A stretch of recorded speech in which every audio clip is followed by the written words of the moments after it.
Welcome into this Big Ten Today on a Tuesday. We are presented by Gatorade. I'm Dave Revson.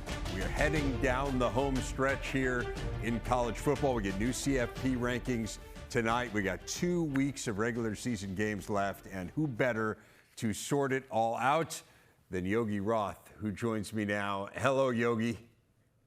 Good morning, man. Looking forward to today. Big, obvious night with the rankings and a huge slate of conference games, which is amazing within the Big Ten Conference to have that this weekend. Yeah, some really, really good games. So let's get to it. We'll dive into our big story, and it is the teams in the CFP hunt, Ohio State and Indiana. I think it's fair to say they're not just in the hunt. They're at the top of the rankings, both shoo-ins for the final 12-team bracket. It gets more interesting after them. You've got Oregon 8th.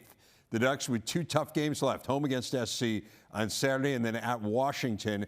And you have 2 teams trying to play their way in. USC, who Yogi saw this week, they were 17th before beating Iowa on Saturday, and Michigan, which was 18th before eking out a win against Northwestern. We'll see where both of them are when the new rankings come out tonight. Yogi, you dissect more film than anyone that I know. So I want to start with just kind of getting your thought on each one of these teams, whether it's the path ahead, strengths and weaknesses, kind of the biggest thing that jumps out as you analyze each team. Let's start with the number 1 team in the country in Ohio State. What do you think about when you watch and analyze the Buckeyes? Yeah, well, I think for all the teams that you referenced, it's different when you're studying all of them, especially with where we sit today, what we saw over the weekend, and how you kind of project out matchups. So when I look at Ohio State, to me, they're the team that's looked the part all season long. On the offensive line, the defensive front, schematically, number 1 defense in the nation. When you look at their stop rate on defense, which is, forcing a punt, a turnover on downs, they're just phenomenal behind Matt Patricia, the defensive coordinator. Offensively, they've come along all season long at a really impressive rate in terms of just progressing within this team. The thing that I think that stands out the most, though, among all of those elements is this team between their ears. I mean, if you go back to last year, right, it was natty or bust, national title or bust, and it felt like all year they were competing against that, almost internally at times, of not playing free. And I come from the school of thought, and you know my background well, man, of like in big games, there's no difference when you're in perceived small games. Every game is the same, and that's how I think elite teams perform. It felt like last year they never found consistency until they lost to Michigan and kind of deflated that balloon, and away they went. We've talked about that numerous times here on this program. I look at this team, and I watch a team that I think is competing with a ton of joy. It's a Steve Kerr-ism that he says often, and I think the best teams do that. And I think that's really stood out in terms of how Ryan Day has managed this team, how this team manages commentary post-game throughout the week, and then just how they go about their business. I mean, they've been down a couple times this season, 3-0 early, and all of a sudden they've been routed. So they've dealt with a little bit of adversity. The one thing that you don't know, and I would, instead of calling it a weakness, I just call it kind of an unknown, is we don't know what they'd be like against a premier team at this point in the season, because we just haven't seen it. And that doesn't give me cause for concern. I just think it's a fair point. We haven't seen them play in Oregon. We haven't seen them, play in Indiana in November or in October, kind of like we've seen from some other teams. So our data, I don't think, is as much. And then I think the biggest issue that I think anyone in Columbus is probably worried about or refreshing their social media is just the health. What's going on with Carnell Tate? Is he okay? Is Jeremiah Smith okay? How's the ankle of Julian Sand? Those are the things that it seems like they'll be good. But if there was some cause for concern of are they healthy? How healthy are they? That's something. And then for me, as we spin it forward to this weekend, and then, of course, the big one next weekend, is I would love to be a fly on the wall of how this team manages it. Because I just don't think making a game bigger than it is the way to go. And I know this is the biggest thing in the world, and there's clocks in every facility, and this is it. But we haven't seen Ohio State perform at a high level when it's become the biggest thing in the world. I think it's not just another game, but I don't think you can change too much if you want to maximize your potential. So I'd be so curious what it is like as they're building to this crescendo. I'm with you wholeheartedly on that. I mean, the physical is so important, and you brought it up. I mean, they can't be at their best without Carnell Tate and Jeremiah Smith at 100% and some other guys who are injured. But to me, the psychological with this team is the most interesting. And you're right. I mean, look, they really haven't faced adversity. They haven't trailed in the second half of a game since the Michigan game last year, Yogi. So, I mean, it's crazy. Now they won 14 in a row. They haven't trailed in the second half in 14 straight games. So it's remarkable how dominant they've been. But we know the way that Michigan game has preyed upon them here in recent years. I don't know any other way to put it. And I think part of it has been physical. I mean, Michigan was really good for some of those years. They weren't as good last year, and they still beat them. And I think, to your point, Ohio State made the game. I don't know if you can make it bigger than it is, but they try to, we're going to be more physical because the team that runs the ball better wins this game. Well, that wasn't their strength as much, or it was certainly going into the strength of what made Michigan so good with that run defense. So I am fascinated to see how they handle this week, but I'm even more fascinated to see how they handle the next week, because to me, that's the psychological barrier. But again, maybe that weight's been lifted because, as you say, they have a national championship. They have some proof of concept, I would say, and we'll see where it goes. But a fascinating team, no doubt. And it feels like they are on a collision course now with Indiana. The Hoosiers have a bye week this week. They have Purdue. We know the story with the Boilers. They're rebuilding. They haven't won a conference game this year. You never say never, but it feels like Indiana is headed to the Big Ten championship game for the first time ever. And they are a team, we have talked about this, just the level of consistency we've seen from them this year has been pretty remarkable, both sides of the ball. What do you think about when you think about the Hoosiers, and what do you see when you look at them? Well, number one, I flash back to your first interview with Curt Cignetti, where the Big Ten championship is. Yeah. Right? I mean, how ironic is that? He spoke it literally to existence. He was a year off, though, Yogi. He's a year behind. Yeah. He said he was going to be there last year. So fair. Well, the only thing he's gotten wrong. Give him a break, right? Yeah, exactly right. To that point, to me, the first thought that comes up to mind is their toughness. It's just their mentality. When you watch them play, you watch Riley Nowakowski catching an over route, a crossing route, and this to me stood out watching the film back, as you referenced earlier. Not just the play design or the execution, but the finish. And you see this in all phases of the game when you watch this team. And it doesn't matter the player. It doesn't matter the back. It doesn't matter if it's a receiver blocking downfield. It doesn't matter if it's game on the line at Iowa and you got to throw a slant against press man coverage to Elijah Surratt to win the game, or after a pick six, a back shoulder throw in Eugene, or, of course, the moment that we all have come to really love and revere in the game against Penn State. They've got an edge to them. They've got a belief to them that, to me, just continues to stand out of a real team. Last year was so Cinderella, was an amazing story. This is real. I think among all the teams you showed on that graphic, Ohio State, Indiana, I think Oregon can all go win a national championship. I don't flinch when I say that. The thing that gives me a little bit of concern after watching the tape was 5 sacks against Wisconsin. Yeah. And I've called Wisconsin a few times this year. It's an aggressive defense. They've got, you could argue, the 2 most dynamic freshman linebackers in America that are just screaming off the line of scrimmage. So they do some stuff schematically that is a challenge. But as I was watching it, I kept thinking, where's Arvell Reese? Like, I just kept imagining Ohio State's defense with Matt Patricia. So that's the matchup game that you start to play. I think it's also fair to note what Curt Cignetti said after the game, which we've had 6 straight conference games. Like, our team is tired. We need a beat. I think this bye week comes at the perfect time for them to reset, get healthy, and then play their rivalry game. And then, to your point, potentially playing a Big Ten title. You're locked to go to the CFP. I think this team can really go on a run. They'll have to figure those things out. I imagine they will. Yeah, I'm with you. I mean, I think they're really, really good. I've argued at times this year that they may be the best team in the country. Again, I think you're splitting hairs. I'd love to see the 2 of them on the field together, Ohio State and Indiana. But to your point, I think Curt Cignetti has said this last year, when it didn't go well for them, it was the offensive line that was a challenge. And so you do wonder a little bit. Again, we're nitpicking with them. You nitpick with Ohio State. That's what you do with teams that have national championship potential. I don't think there's any question that both of those teams do. So those teams are a shoo-in for the college football playoff. Again, I can't imagine a scenario where they don't make it.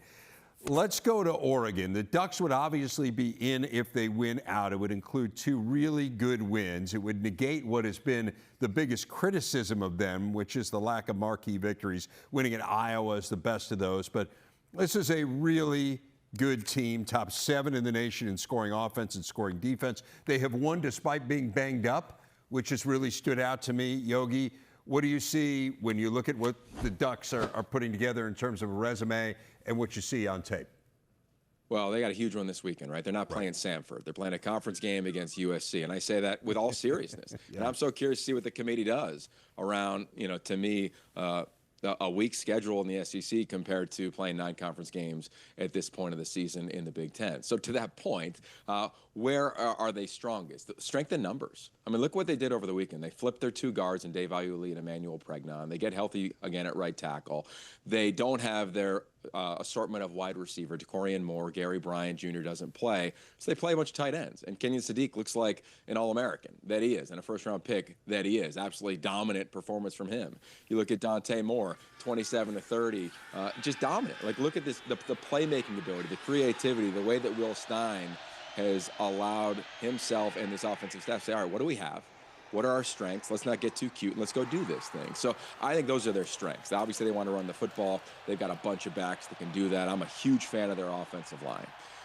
Some question marks. And to me, when I'm studying the film, when I'm going and saying, was the Indiana game an aberration? Because the line of scrimmage was won by Indiana. I mean, that's just a fact. They held Oregon to 81 yards rushing, and I think this Indiana front 7 is legit. They cause havoc. Brian Haynes, their defensive coordinator, is one of the top coaches in America. But usually for the Ducks, their strength is their offensive line. So I'm so curious to watch this thing this weekend against Danton Lynn, and their defense will break that game down later. Right. But overall, like that's a question mark of, like, was it aberration? Was it their truth? You watch them against an Iowa defense, you watch them run for over 260 yards. So to me, it said more aberration than more truth. Or just say, hey, this is a championship game, right? When you look at Iowa, Oregon, and the aforementioned Ohio State, the top 3 teams. So I think it's amazing that we're saying they got to win out to get in, because I look at them and I look at other teams that are in the CFP conversation now, and the Ducks clearly have the ability.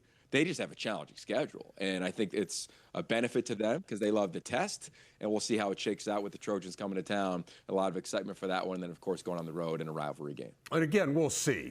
Do they have to win out to get in? We don't know that. We won't know until we get there. I think the challenge this year is there are going to be 2 teams that get in that aren't in the top 12, right? The ACC champ and the Group of 5 champs. You really have to be in the top 10 to get in this year. So it's a little bit more challenging for some of these teams that might be on the periphery. Again, the easy solution for Oregon is just to win out. But to your point, easier said than done. And let's consider the team that they're playing this week in USC. And USC's putting together a really nice resume. Remember, they beat Michigan handily. They also won at Nebraska. They beat Iowa in that game you saw last week. It really comes down to the Oregon game for them. Win that, beat UCLA. They'd be 10-2. They'd have some really good wins. Team that's 2nd in the nation in yards per play. They're explosive. They're top 5 in the nation in plays of 40 yards or longer. You watched them this week, Yogi, so I might say no one knows them better than you right now outside of that facility. I just know the way that you watch film to prepare for a game. So what do you think after analyzing USC? Well, this is a legit offense. I mean, heading into the Iowa game, they were the lone team in America to average over 300 yards in the air and 200 on the ground. That's not where they sit after the game in that rain-soaked win at the Coliseum, but they're going to run the football. That's who they are, and then when they had to have it, they've got playmakers that are really hard to stop, which is just going to make this weekend amazing in their final 2 games. Makai Lemon, you referenced the receiving core, Jaden Mayava, his ability to utilize his legs. To me, this comes down to the defense, though, really, this defensive line. And if there's a question mark, I think it's fair to say that. There are times, and I get the numbers in the second half of their last 3 games and what they've done against Nebraska, albeit a backup quarterback, Northwestern, a one-dimensional team at times offensively, and then this past weekend against Iowa. Overall, I don't think USC is positioned to just line up and play mano-a-mano with this defensive line. I thought at times they got blown off the ball. We talked about that in the game. When they started to find success is when they started to bring some pressure, created some havoc, and that's where Danton Lynn is really special, especially if you get on a 3rd down. So if they can win on early downs and put teams in 3rd and 5+, huge advantage for the Trojans. If not, I just wonder, like, okay, against Oregon this weekend, just overall in general, how do they hold up on the defensive front? They did a nice job, of course, against Michigan, to your point, but that's, I think, a fair question mark. Yep. And they referenced they didn't play well in that first half. So was it an aberration? Is it their truth? Not really sure, but I think they're at their best when they can create a little bit of havoc. We'll get into that matchup, as you mentioned, in just a bit here. And get into the keys of USC, Oregon. But clearly, I think if there's a weak unit, weaker relatively speaking, if you're looking at both teams' offenses, both teams' defenses, it's certainly USC's defense this year. It is better. Dan Lynn's done a really nice job the last couple of years, but it is not at the level statistically of Oregon's. We'll see whether they can rise to the occasion. Let's get to Michigan here, and Michigan managed to hang out. They beat Northwestern last week despite 5 turnovers. They have won at Nebraska. They beat Washington. They did lose big to SC. They fell at Oklahoma, which may end up being a playoff team. They are much better on offense than a year ago, despite an up-and-down pass game. They continue to be really good defensively. If they win out, they would have a win over number 1. And it does feel like that would probably be enough to get them in. Again, you have to squint really hard after watching them this weekend and imagining them beating Ohio State. But again, like, they weren't at Ohio State's level last year, and they managed to beat them. So what do you see when you look at the Wolverines? Well, I see a team that has a resolve that's really impressive. I really think that. Think of the amount of young players they have on the offensive line, yep. Multiple players only in their second year in college. Of course, Bryce Underwood is a true freshman. And to me, when things are challenging, they don't lay down. Like, they just continue to run the football. They find ways to create explosive plays like we see right here. And I think that's important. As a freshman, things can be hard, especially when you turn the ball over, to your point, 5 times in a ball game. You almost lose in a ball game. You need to have a late drive to go win this thing. And I just think this team hasn't flinched. I think that's a big strength. I think sometimes when you're so young, like, you don't have time to overthink things. You just got to go compete. You have to go play. The thing I'm most curious about is this weekend they're going to go up against a defense in Ted Monachino with an NFL background. And we all know what they have the next weekend in Matt Patricia and his NFL background. So for a true freshman, he's going to see a lot of different looks. And I think there's times when young players, I've said this many times on this show, it's really hard when you're throwing to your left. You look at one of the interceptions from Bryce Underwood, because players can get lost. Linebackers can get lost in space. You may not see him with your vision. So I'd be so curious to see how Chip Lindsey calls this thing moving forward. Because Bryce Underwood is a threat with his legs. In the RPO game, that's where he's been his most comfortable. And I don't think there's anything wrong with that. Can he play the drop-back game? Sure. Will he be an All-American in future seasons? Yes. But right now, what gives them the biggest advantage is running the football and the threat of Bryce and making, cutting the field pseudo-ly in half. 1 to 2, use your legs. That's great. A lot of teams win national championships playing that style of football. I would lean into that. And then I think another question for them is how healthy are they? And that's everybody at this point of the season. But they've got to flush this game against Northwestern. They got to play. I think a team in Maryland's going to play inspired football. Right? I'm sure we both agree. Love what's going on with Michael Oxley, making sure he's coming back. They have so much young talent. They're going to get somebody. So I look at this weekend's game, much like I looked at Northwestern, as, hey, this is a chance to be an upset.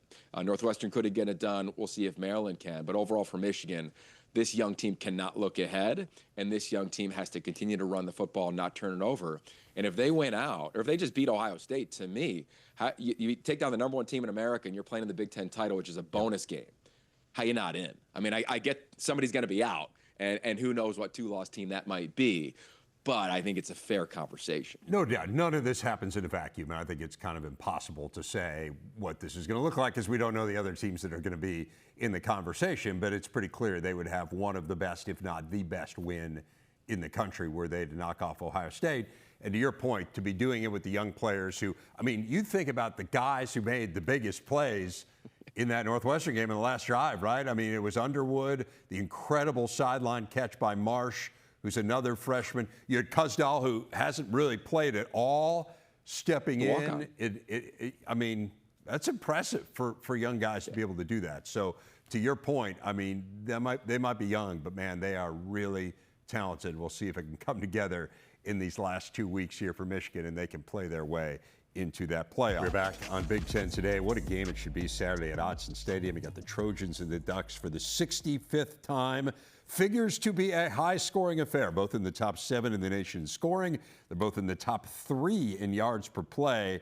USC has certainly gotten better defensively the last couple of years, as I've said, with Dan Lynn in charge. But the Ducks, as you can see, are the superior team when it comes to scoring defense. And Yogi, you bring an interesting perspective to this. You've been involved in West Coast football for a long time. You were on USC's staff as Oregon, I don't want to say began its rise, but kind of continued its rise. Give people a sense, maybe who are in the traditional Big Ten footprint, who don't understand this rivalry, give people a sense of kind of what it's become here over the last 2 to 3 decades. Yeah, it's a huge game nationally. It's an even bigger game on the West Coast. And to give you some of that context, let's just take it back to 2010. And SC was pretty dominant early 2000s, the Pete Carroll era. They finished 7 straight years in the top 4 in the country. And then Mike Bellotti gets it going a little bit. And Chip Kelly's the offensive coordinator. And then he takes over. And in 2010, DeAnthony Thomas, I know you remember the name because you follow college football. He's from Crenshaw High here in the City League in Los Angeles. And he grew up in the Snoop League, like Snoop Dogg League. Like he grew up a stone's throw away from the Los Angeles Memorial Coliseum. And no one in the world thought he wasn't going to go and be a Trojan. He was going to follow in and be the next Reggie, be that kind of guy. And he spurred USC on signing day. And I remember it so vividly. It was such a moment here in Los Angeles. And it's when things began to turn the Oregon Ducks' way and what they began to call the Cali Flock. Kenyon Barner, our colleague, he finds his way up there. Kayvon Thibodeau, a couple years later, he finds his way up there. And all of a sudden, players that were commonly locks to go become Trojans were finding their way up to Eugene. And then you look at what it's been on the field. SC's last win is 2016. Prior to that was 2011. I mean, it's a long time since SC has been dominant in this game. And then you tie in recruiting now with Dan Lanning and Lincoln Riley. They're recruiting the same players all of the time. They both have all the resources in the world. They're both, premium blue blood programs, in my opinion, in their own respective way. So it is a huge game in that regard because here comes SC, right? They've got some momentum. Things are tracking well, and here comes the Ducks, coming off not losing a Big Ten game all last year and becoming the Big Ten champions their first year in the league. SC, it didn't go that way. Now this season, with the CFP at stake for both of these teams, walking into this one, of course, on the field, it's huge, but I would argue it's got an opportunity to have even more ripple effects. Oregon wins this, and it's a statement. USC wins this thing, and it's a statement, hey, we're back in this conversation because it has been Oregon over the course of the last 15, 20 years.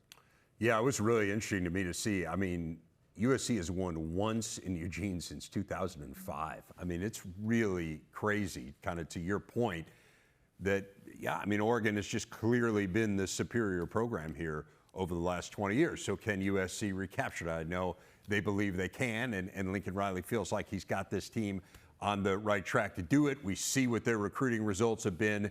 They've been fabulous here early on, but you got to do it on the field. So what are the key matchups here? What do you see? Well, so much. I'd begin with health. Let's just start with USC. Kamari Ramsey, like, where does he net out in the back end? He's the safety. He's, the kingpin of this defense. He's the Caleb Downs for the USC Trojans. He's the Dylan Thieneman for the USC Trojans in the back end. I mean, he's the communicator. He's been the green dot for the majority of this season on the defense for Danton Lynn. Go back to one of their losses. You showed their resume at Illinois. The morning of that game, he has food poisoning. He doesn't play. They lose the ball game. I think that if he plays, it's a totally different defense. He got knocked out in this game early on, didn't play. SC found a way to rise up. Left tackle Elisha Page left the game. SC didn't miss a beat on the offensive front. But against the Oregon Ducks and against Tatum Tuioti and Mateo Uyunglele, you need to be at your best up front. Against Kenyon Sadiq, who lines up in the tight end in that slot position, you need to be at your best in the back end. And Kamari Ramsey is a part of that. So that's my first thought. Then I go to Oregon in the run game. This is a dominant offensive front. It's a dominant offensive front. No one would flinch when we're talking about this team and the way they want to run the football and the threat that they have in the passing game, especially in the interior of this offensive line. I referenced the guard swap positions. They're dominant players. They're all NFL players. You got Isaiah World at one tackle. You got Harkett the other side. They got a bunch of running backs. Noah Whittington running through people last Friday night, taking people with them against Minnesota. And this is a mission-minded team at home. So that is going to be a challenge for Danton Lynn. If I was calling this game, I'd be talking all about the front seven for USC. Eric Gentry needs to have a big game. Desmond Stevens at linebacker needs to have a big game. Kamari Ramsey needs to play in this game. They have to find a way to generate pressure on Dante Moore or just create havoc in the backfield. I was tracking the game. Obviously, we called against Iowa. USC didn't blitz until the second half. They blitz on a third down. It creates a turnover, and you could argue that was the game. right? Big-time field position. So can they do what they did, as you're seeing right here, to Michigan? They have to find a way. I think they've got the players on the edge that can do it. They have the athleticism. It's not like they're small up front. I mean, they're massive up front. But can they handle that part of this game down after down? I don't know if they can just line up and do it. So what are the creative ways? Denton's as creative as you're going to find as a defensive coordinator in the country. So how do they handle that? And then on the flip side, Tosh Lupoy, the defensive coordinator, he's got to slow down the playmakers of USC. Everybody tries to do it. Iowa, they're a top 10 defense coming into the game last weekend, and they couldn't do it. They were playing all the right coverages, but you don't have coverage for Makai Lemon and Jacoby Lane at times. I mean, they're making so many explosive plays. The Ducks have to find a way to either get to the quarterback, Jaden Mayava. USC has to utilize a little QB run game to keep them honest, and then they got to make plays in the back end. And it's just going to be fascinating because this should feel like a Big Ten championship game. This should feel like a CFP game because of the stakes. And it's kind of fun. Like we all talked about playing games earlier this season. I know that's not necessarily exactly what this is, but there's a version of what this is, and that's what's going to make Eugene just a magical environment in Autzen come Saturday afternoon. Yeah, it should be fabulous. And as you say, I mean, I'm really excited about those USC wide receivers because they are fabulous going up against this Oregon secondary. They lead the nation in pass efficiency defense. And again, this is the area where Oregon, and part of it is you have Dan Lanning, who's a defensive-minded coach, but they have excelled defensively. USC kind of still trying to prove that it's at that level. But I did think it was really telling. First of all, they shut out Iowa in the second half last week. And that you could see that that meant a lot to Lincoln Riley, Yogi, which wasn't just that they won the game, it was the way that they won the game, that they were as physical, if not more physical, than a team that has hung its hat for years on physicality in Iowa. And you think back to the Notre Dame game, right, giving up more than 300 rushing yards. You think about the way that some teams have moved the ball against USC. Iowa was not able to do that in the second half. And it feels to me like that's something that you can build on, and stylistically it shows that where there have been question marks about them, I think the question marks about Oregon have clearly been answered. Like, there is no doubt they can handle the physicality. They bring the physicality. But can SC handle it? I think we're starting to see the answer as a yes. But this is a game where you can really start to prove that even more. Yeah, this is not a finesse team. This is not an air raid team. Right. They want to run the football. They want to run it down your throat, and that's where everything gets set up. How they get to that is really creative, right? They're going to have pullers. They're going to utilize the QB run game, as I referenced. They'll use their backs. King Miller is an explosive player. And I love this team's edge. I mean, if you think about it, Jaden Mayava, King Miller, and Makai Lemon were not every game starters last year. I mean, King Miller was a walk-on on the scout team. Jaden Mayava wasn't the starter until the last 4 games. And Makai Lemon, I think he started 5 or 6 a year ago. So they have this edge to them of, like, they're going to go prove it. And I think you're exactly right on the Big Ten lean in and the physicality lean in. Lincoln Riley told us, he said it after the game, of like, we can hang in this conference. We're built that way, and they are. That's the truth. I mean, you cannot argue that anymore. And he is a premier play caller. So you're right. Dan Lanning, he's made his name defensively and now as a head coach. Tosh Lupoy is a premier defensive coordinator. Lincoln Riley, we can have the conversation of, is he the best play caller in America? He's in the conversation. Look at the history that he has had. Look at the way his offenses have operated. And they have an edge to them. And I love what he told us earlier this week. He said, we told our players, we're on a championship run. You may have never been on one, but just follow our lead. We've been there. They got 9 coaches on the staff that have played in Super Bowls, played in playoff games, and they have. Look at the second half. Hey, just follow our lead. So I love that. I love the energy and the moxie in this game for both of these staffs. It should live up to the billing. It should. College football is so much better when USC is really, really good, and they seem to be trending in that direction. Again, they can, I don't want to say jumpstart it, but they can leave no doubt here this weekend if they were able to go to Autzen and get a win. Should be a fabulous game. We got our big status presented by Gatorade, looking at the top touchdown producers in the Big Ten. Fernando Mendoza has accounted for 35. That is the most in the nation by 3. It's the most in the Big Ten by 10. Pretty tightly packed after that. Amazingly, the conference has 6 of the top 11 in the country in pass efficiency. It's truly the year of the quarterback in the Big Ten. Yogi, I know you want to break them up by tiers. Again, I've credited all the film that you watch, but I don't think you have to be one who dissects a ton of film to know who's in the top tier. How do you separate Mendoza and Sayin, or just give people a sense of what stands out when you watch them, maybe is a better way to put it? Well, I think number one, and we talked about this at Media Days way back in July, we thought this would be the best year in the history of the Big Ten at quarterback play. And I think that's playing out. I mean, you just look top to bottom, you look at the close games. 24 games as of today in conference play have been decided by one score or less. 24 games. That speaks to quarterback play. And how many late game drives have we seen? And I think when you look at the top tier of this league, it's hard to argue if the ball is in the hands of Fernando Mendoza or Julian Sayin. You're not saying, yep, I believe in that guy and that offense.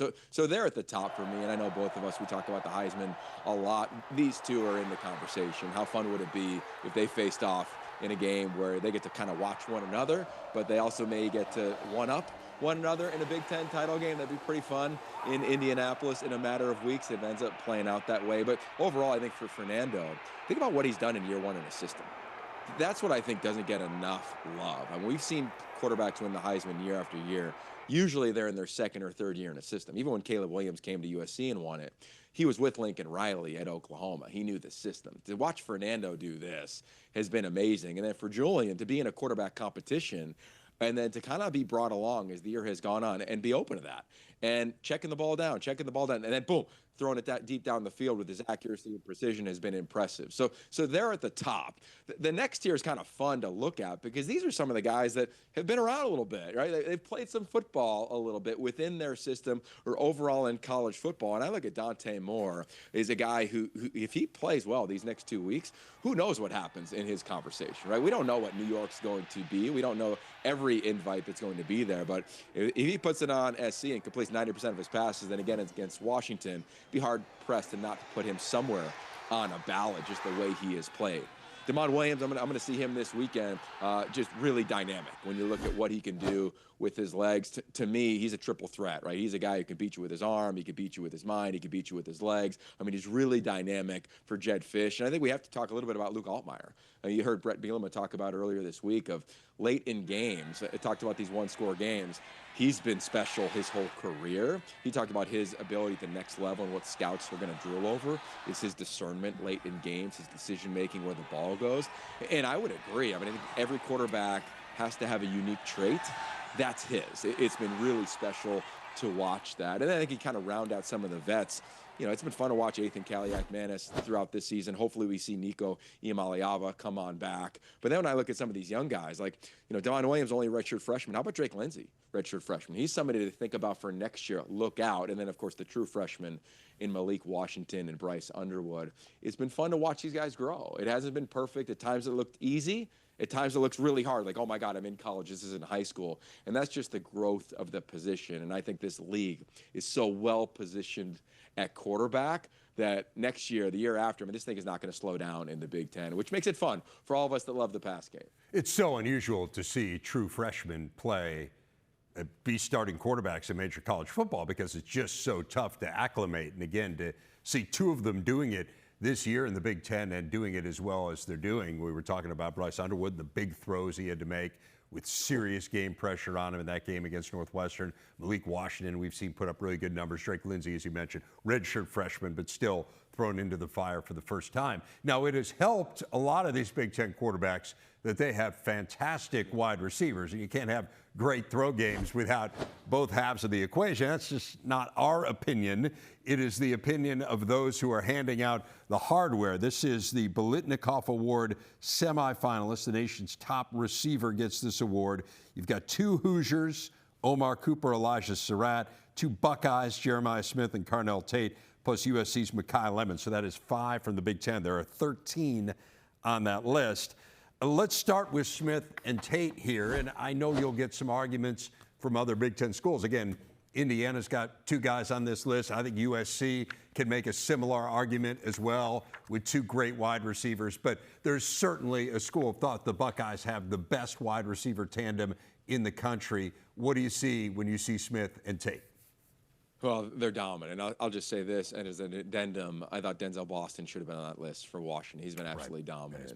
As a voter for the Biletnikoff, he made my ballot to get a little insider there. I'll say this for Ohio State. they've had it for many years, pros playing college football. They have it again, and you just want to see these guys out on the field. You hope that Carnell Tate can get healthy, because he's looked every bit as one of the top receivers in America. He should be on this list. He's so strong in his routes. He's so strong off the line of scrimmage. You can't roll the covers one way or the other. You kind of got to just live with it. And to me, he's just continuing to make play after play. Jeremiah Smith, he's taken his game to another level. You know, one of my roommates in college won this award. It was Larry Fitzgerald. He's the closest thing I've seen. Watch how strong he is. This is one of my favorite plays of his season, his ability to get north and south after he makes an acrobatic catch. His body control, his ability to sight the football when it comes out of Julian Sain's hand is next to nobody. I mean, it's really special. And then you dive into the work ethic and the humility that these guys have. And that's, to me, which has really stood out. Same thing for Indiana. I mean, who would have thought they would have had one, let alone two, on this list? And what has showed up to me on film is when it's a gotta-have-it moment, Elijah Surratt's been doing it since last season. I mean, he's been doing it since he was probably at St. Francis. Now he's in the Big Ten. Omar Cooper is so athletic. I think he's been undervalued from a conversation standpoint all season long. Love seeing him on this list. I think we would have projected Surratt, but to see Cooper on it is big time. And same deal. Who are you going to cover? What are you going to do? Where are you going to roll your coverage? They also want to run the football, and they also have the legs of Fernando Mendoza to make things even more challenging in the passing game. So I love it because all those players, including Mekhi Lemon, have really showed up on big stages. Yeah, Kirk Ferentz said after the game on Saturday, Mekhi Lemon is as good a wide receiver as he has ever seen. And you know, Kirk Ferentz has been doing this for a while, and I'd say, you know, Jacoby Lane's pretty good too. So it is amazing the wide receiver talent we have, and you bring up Elijah Surratt at St. Francis. I mean, that's crazy to think that is where he started. You know, to start in the FCS. I mean, you think about trying to cover him. No one can cover him in the Big Ten. Think about trying to cover him at the FCS level. It's mind-boggling. Really, a fabulous player, and we are so fortunate to have all those guys in the Big Ten this year. Well, up next on the show, already when we were assessing their playoff situation, need to win out here. You were talking about Maryland and maybe getting a little bit of a boost from the return of Michael Oxley. How do you see this game? This is awesome. You have two true freshman quarterbacks against veteran NFL-style defensive coordinators. How does Malik Washington do against Wink Martindale? And on the flip side, Bryce Underwood against Ted Monachino. I would be glued to that part of this game. And we saw Wisconsin nearly pull the upset, or in fact, they did pull the upset after the Luke Fickell news. So can Maryland do something similar here? It'll be really interesting to see. Okay, how about the game that you are going to be calling? It is Washington and UCLA. You're calling this game for NBC. Huskies trying to finish strong. We've seen the Bruins hit a little bit of a slump here after playing so well in the middle of the year. What are you watching here?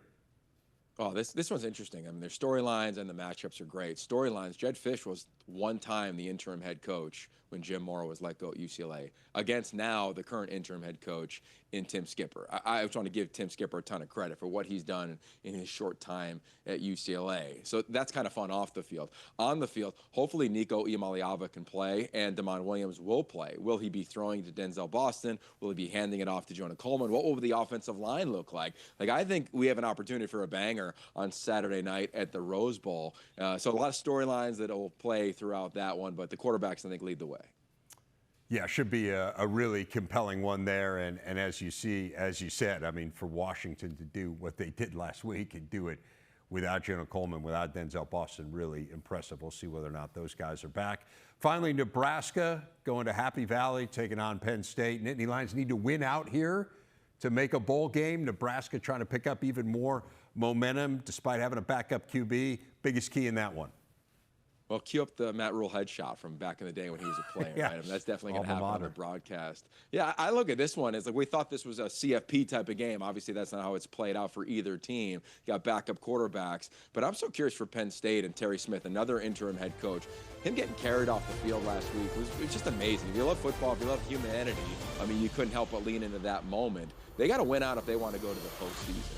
And I love how this team's mentality is in this game. So this should be fun. Should be fun indeed.